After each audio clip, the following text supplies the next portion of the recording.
Hello, everyone, and welcome to another episode of Record Club. I'm looking at this shot, and it looks weird now that I've set it up, but we're going to roll with it. Hopefully, it's not too weird, but it does look a little off.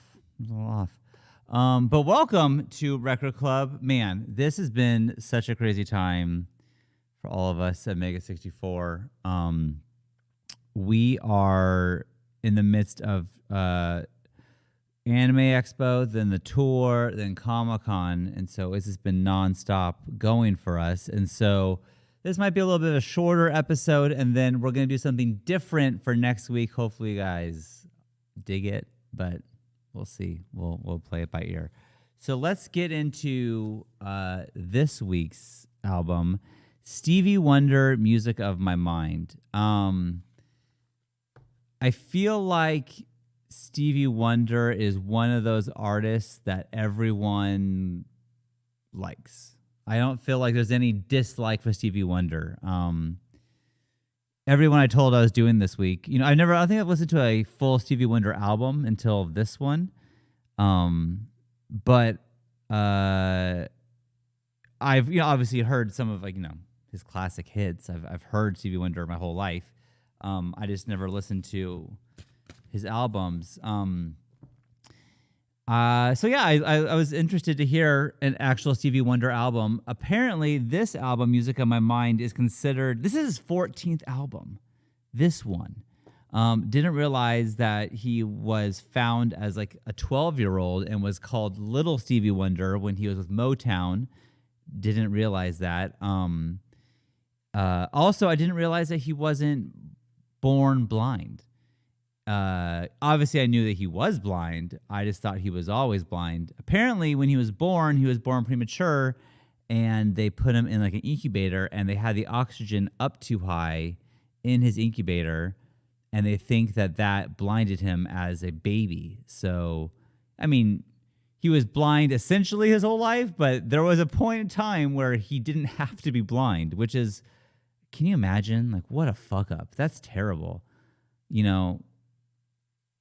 I'm curious though. I had this thought, Stevie Wonder is incredible and he's done so many good charitable things and he's, just great all around. But how different would his music be if he wasn't blind?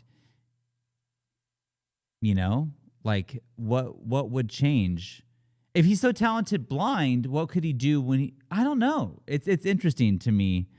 We'll never have the answer to this, but I just think it's interesting to think that there was a time where Stevie Wonder wasn't blind and didn't have to be blind, and just someone fucked up his incubator when he was a baby. But what songs would we have? Would he be famous? Would he? I don't know. We'll never know. But I just thought that was interesting. So this album, his 14th album, he really wanted to go. It's interesting, the research I did on this album, because he started using the Tonto synthesizer for this album. And so this is one of the first albums ever to use a synthesizer. Oh man, that word's been a struggle for me. I've been struggling all week to say it. So wish me luck for this episode. But so he heard an album by, I think the band was called Tonto, right? It was like Tonto's Head Trip Band or Tonto's Exploding Head Band. That's an album, apparently. Stevie Wonder heard this album and was like, what are they using to make these sounds? And then they created like a synthesizer called Tonto. And so the people who were in the band also operated the synthesizer. But, all the sounds that he's using and making, they had to make each note on its own. And so he had to go in and find out the notes he wanted to play.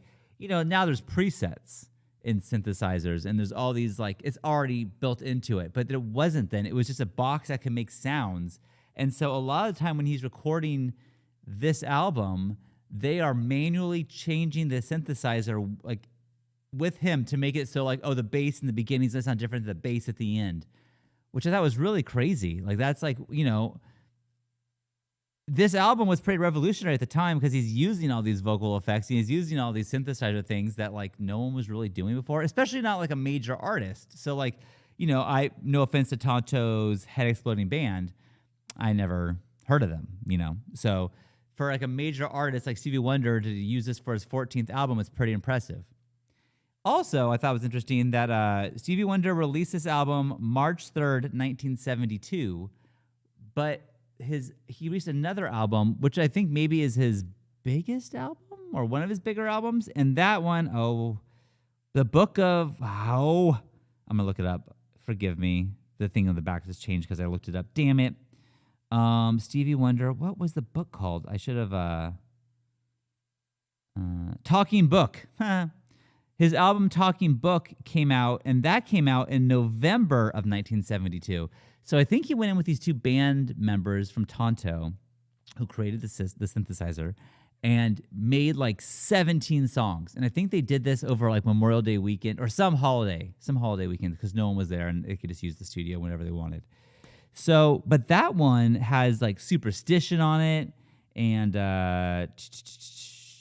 You Are the Sunshine of My Life. I've heard that before. You and I, Blame It on the Sun. Anyways, let's find. I think that album has to be on here too. That would be interesting though, because if Stevie Wonder released 2 albums within 6 months that are both on this list, that would be pretty fucking nuts. So I know this is unorthodox and this isn't usually how I do it, but we're gonna go kind of loosey goosey. We're gonna get kind of weird today. Stevie Wonder. Stevie Wonder. Talking Book. That's number 59. So Stevie Wonder made this list 2 times. 2 times in 6 months. What a badass. With one session, essentially. That's pretty fucking cool. Anyways, what did I think of this album? I liked this album. I don't think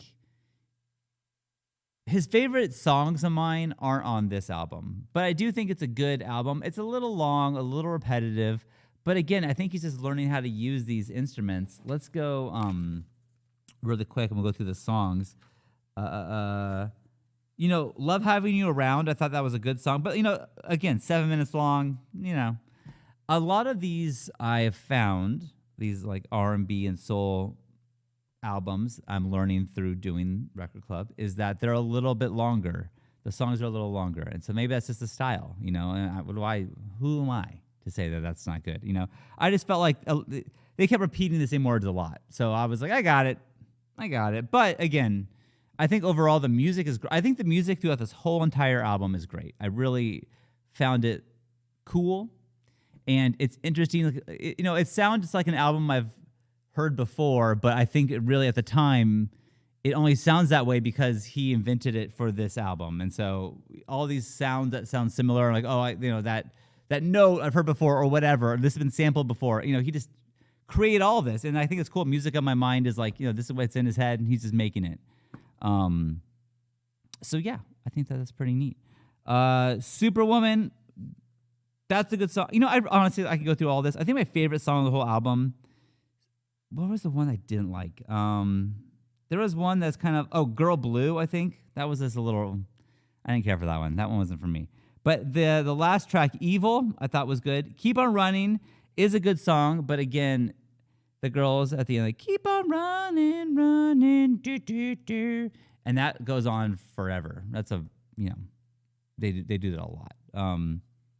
But I do think it really does show that Stevie Wonder is a fucking genius. Like, the fact that anyone can come up with this music so fast and so many albums it's like, that's crazy. You put in the account that he's blind, and it's just like, for me, he's like a prodigy, right? Like, I mean, Stevie Wonder is a badass, again, as I said. And, like, I think that, like, he's done so much work for, like, hunger and AIDS, and he's done like all these like fundraising or concert benefit organizations and Live Aid, all this stuff that he's done is just like, not only is he like a musical genius, seems to be a very like one of the best people. so I truly respect Stevie Wonder. I'm really glad I listened to Music on My Mind. You know, I had a good time with it. You know, when it comes to like ranking it, I think I would give it like a 4. I think I'd give it a 4. Pretty good. Really, really good, actually. You know, just maybe some things were just a little longer for me. But again, he's creating things that will be used from here until the end of time. So you got to respect that. Again, I know that was kind of a quicker, you know, recap of Stevie Wonder.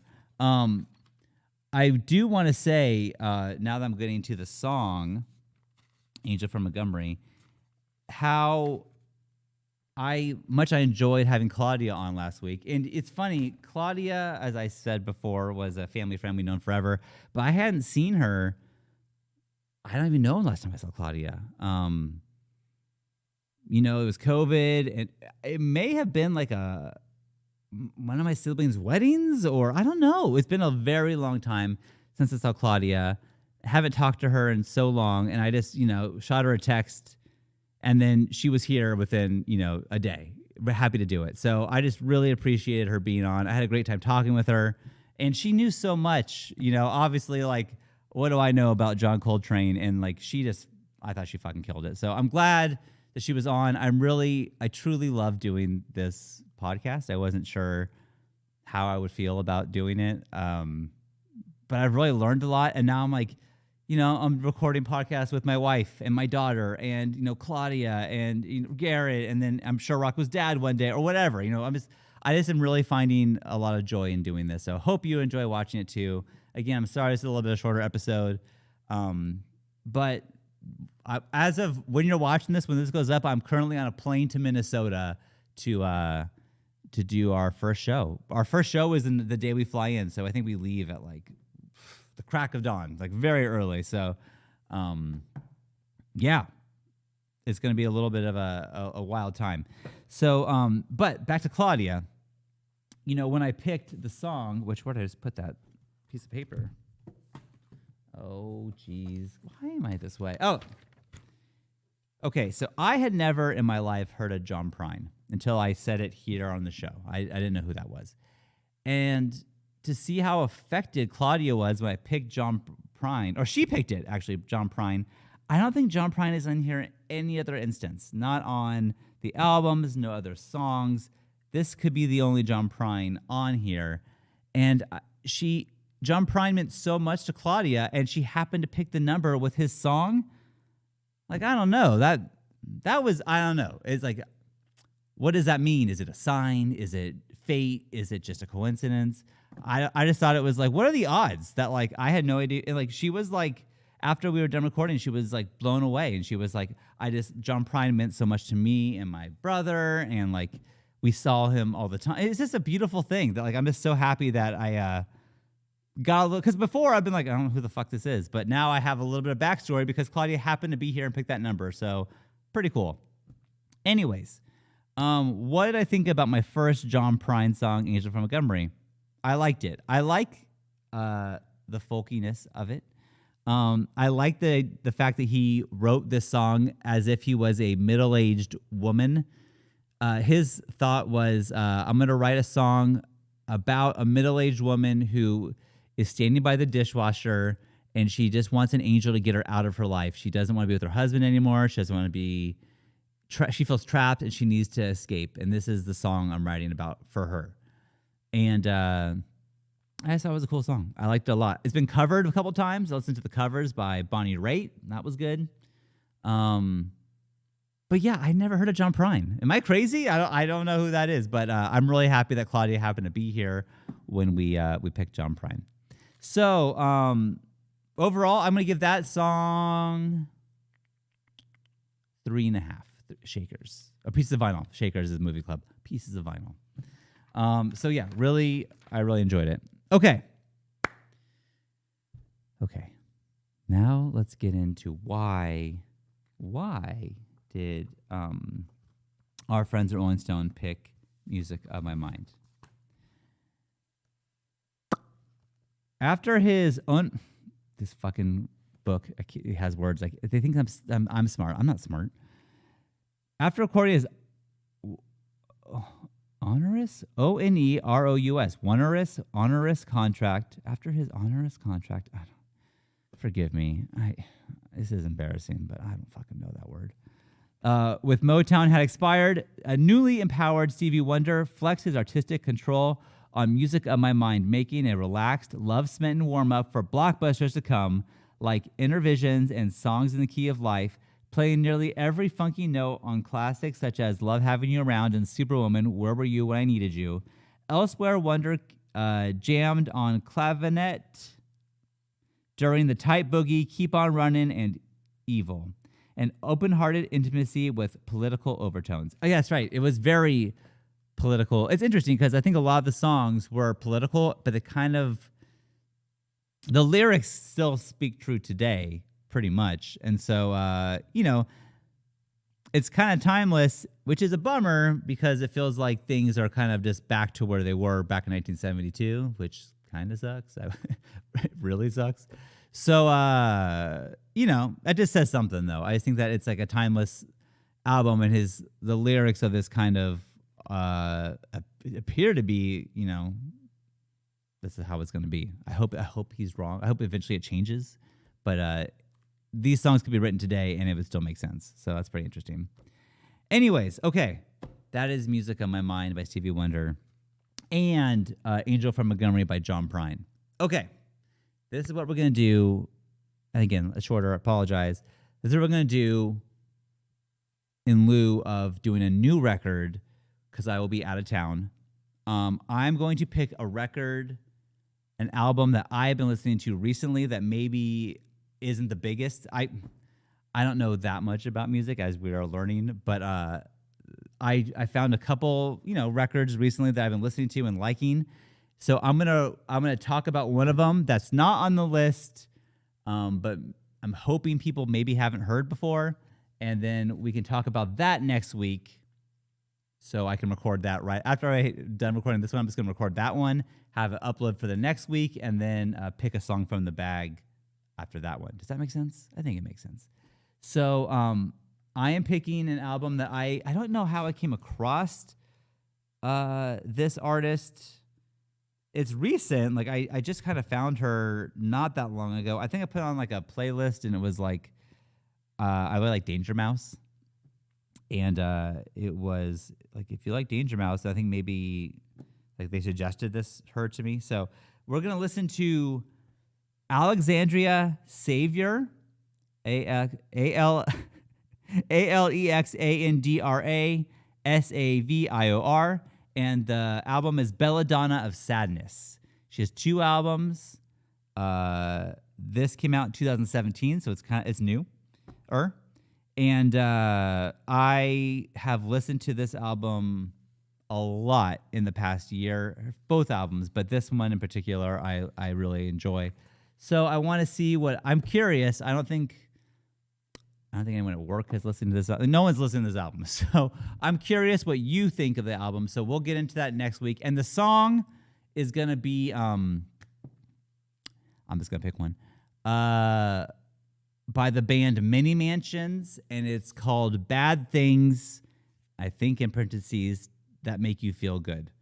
I'm pretty sure that's the title. So next week, again, not on the Rolling Stone 500 list. We're gonna go off book for a second, and we're gonna do Alexandria Savior, Belladonna of Sadness, and we're going to do Mini Mansions, Bad Things That Make You Feel Good, and we're just gonna talk about how we think about it. I'm just curious what you guys think about it. So yeah, we'll get into it. So thank you so much for watching. If you're in the East Coast, Midwest area, and we're coming to your town, please come and see us. I would love, to people talk about records with me while I'm on the road. So maybe you're even going to see me in Minnesota tonight. That's possible. Or, we're going to Grand Rapids. We're going to Milwaukee, Chicago. You check it out. There's a tour list. But hopefully I'll see you. So anyways, thanks for watching, and I'll see you next week. Where's my mouse? You guys, I lost it. Okay. Goodbye.